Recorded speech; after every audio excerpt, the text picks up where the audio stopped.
Hey, it's Coach Fred. How you all doing today? Thanks so much for everyone who reached out to me again this week. I'm doing really well. I just finished my 5th week of the radiation treatments, and it's getting to be a bit of a grind. And it's at this point where I need to find some endurance. When I first started sharing my story of having 4 major surgeries and getting knocked down, people would say to me, wow, it's amazing, but how'd you find the endurance? How'd you find the endurance to keep getting up? And what I did was I tapped into something that I think is very powerful. I tapped into the legacy that I've been given. You see, my grandmother, she got polio when she was age 5. She got dragged around in a wagon. Still got up and had a family and lived a successful life, lived till age 94. My father has been living with prostate cancer for the last 19 years. My mother's had 10 major surgeries, and she keeps showing up. So I have this in me. I have this legacy of strength, of getting up again, and I've tapped into that. I also find a lot of strength from looking at the legacy that I'm leaving. When I first started to share my story, I got some very sage advice from a professional in the business who said, Coach, what you got to do is always look at your story and say, what do you want your children to get out of it?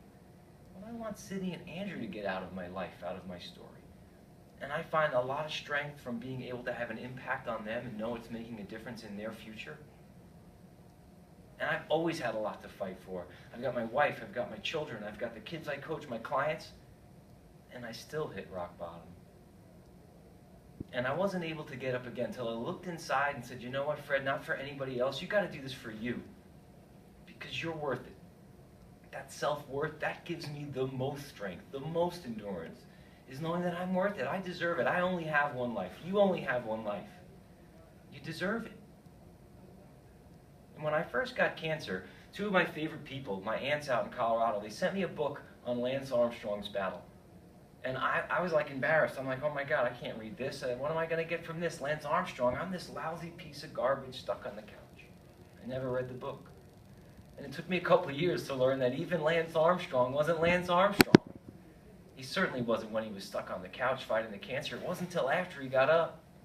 And in the end, we found out he's a regular guy with a lot of flaws. So for anyone who's looking at me and saying, Coach Fred, I don't have that strength in me. I don't have that. I say you're wrong. You do. There was an 18th century woman scholar who studied Greek mythology, and she put it this way.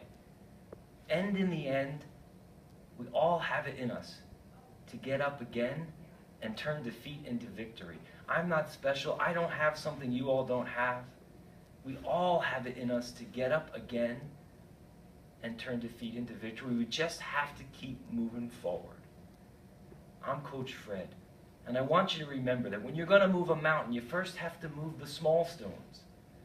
And as Sir Edmund Hillary put it, who climbed Mount Everest, it isn't the mountain we conquer, it's ourselves.